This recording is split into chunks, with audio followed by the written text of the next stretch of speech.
Point Farms here in the mountains, North Carolina. And today it's time for part 2 of the 2019 HAMfest or HAMfest that I went to down in Raleigh, North Carolina. I got some goodies. Again, nothing like last year. Last year it was just gold, man. There was all kinds of cool stuff. But this year maybe I just didn't need as much as last year.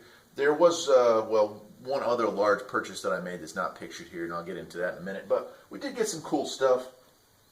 Somebody was asking me about 102 steel whips and talking about the need to have the spring, the 4-inch spring on there in order to get the full 108. You know, we need the full height. So if that person wants to get in touch with me, I'm sorry I don't have, I looked through the messages, I couldn't figure out who you were. But I've got balls and springs now to go with that. So if you have a 102 and you need that, I picked up 4 of these. They were like $2 a piece. This one's used, the rest of them were new. Just give me your information and maybe you can cover shipping costs and I'll mail one out to you, okay? The rest of that, but I did pick up 4 of these, which is definitely a lifetime supply of these puppies.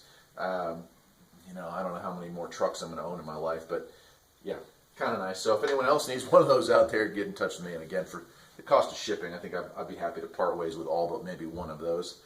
This is probably the coolest thing that I picked up here, and I'm definitely going to be doing a video on this one. This is a Realistic or Radio Shack DX100 general coverage receiver, a great ham and shortwave radio. You know, some people on the internet have a little hate for these things, but I'll tell you what, this was something I lusted over when I was younger, and it works great, it sounds great. I've already picked up some really cool DXing with this thing, and I know a lot of people have asked me to do more videos on shortwave. Well, the future. There you go there. So that's kind of cool. This is also neat. This was only $5. This is a Magellan MAP 330. This is an older GPS unit, but it's a handheld for camping or walking around there. Gives you GPS grid coordinates, also gives you some mapping. Very basic unit, certainly dated, but fully functional, works great, operates on 2 AA batteries and lasts like 10 hours, so couldn't be happier with that. And I've been digging my scanners so much that I went ahead and picked up a slightly better scanner. This is a Radio Shack Realistic Hyperscan. It's a 200 channel. It's the Pro 2039, and that's kind of an upgrade to the BC 175 XL that I had there, that Uniden model. So I'm looking forward to playing with that as well. It does work. That was a good price on that as well. And I did also get a scanner antenna. It's sitting right behind me here, and I'll do a video on it, but it's like an all-band scanner antenna, and it also has a 200-watt CB antenna on it. Now, I'm going to mount that in the house, or on the roof of the house, so I can have both the CB in the house for those really cold winter nights, and also I'm going to bring either this scanner or the other one inside so I can have it on when I'm working inside, editing videos, stuff like that. Down here, this was kind of an interesting, this was like the last thing I picked up while I was there. Android TV box. This is the MX3, kind of like a Fire Stick, I believe. These are, I don't know, they have Kodi, which is some kind of an operating system that goes on there. I haven't played with it yet, but I have heard about these things. He had it marked for $25, and then he had it marked down for $15. I ended up giving him $10, but it had never been used. It does have the remote, does have the cabling, so that'll be something I'm going to play with. Probably won't make a video of that unless there's some kind of, you know, earth-shattering awesomeness to it, but something there that I picked up. Lastly, over here, this was $3. This is an RM KL40. It says AM, FM, SSB amp, a little 40-watt amp. Now it's dead. It does need the MOSFET replaced, and I've ordered one from China, I think it was. Like $3 for this, $3 for that. I'll solder it in. We'll see how that operates. I'm kind of curious. These RM amps, the 203, I think, is the model that everyone has, and the Stinger boards and stuff like that. So they're pretty popular, made in Italy. I've always kind of wanted to play with one of these, so $3, I picked it up. If it doesn't work after I replace that, no big loss there. So that's it.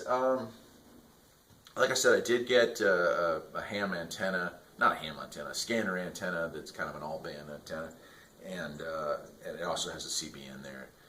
And I'll definitely do a video on that when I'm done. But the other thing I picked up, and this was really weird, not related to radios at all, not really related to any hobby I have, but kind of bought it on a hunch. And there was a guy, and he had 4 8-inch floppy drives, like the old school floppy disk, not 5 1/4, but 8-inch. These big ones, like about yay big, right? He had 4 of them, brand new in the box, and he was only asking $10 a piece for those things. And I thought, man, there's got to be people out there that are restoring old computers that would have a need for something like this. And he also had several boxes of discs, 8-inch floppies. Some of them were still sealed in the box. So I went ahead, made him an offer on the whole pile, and picked it up and brought it home. And again, I'm not going to make a video on that because it's kind of just random stuff. But it turns out I was right. These things are kind of coveted by people who are fixing up old computers, specifically, mid to late 70s computers, the birth of the home computing era. So I'm going to be cleaning those up and putting those for sale on eBay to help pay for some of this stuff and some of the other hobbies here at Farpoint Farms. But that was it. Overall, I had a great time. And let me get to part 3 of this video right now. I'll just make it all part 1.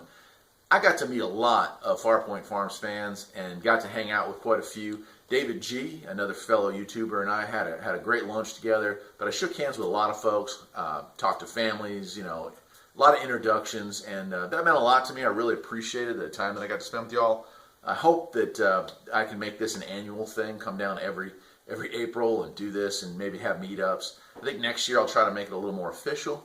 Maybe we can all plan on meeting at a certain place at a certain time. But I had a great time with all of y'all there. So if you happen to see Eric, owner of Farpoint Farms at HAMfest, thank you very much for coming up and shaking hands with me and talking with me and giving me a little feedback on the channel. It meant a lot to me, and next year, let's do it bigger. And, well, I guess that's it for today. That's it. I am Eric, owner of Farpoint Farms, and I will see you next time. Take care.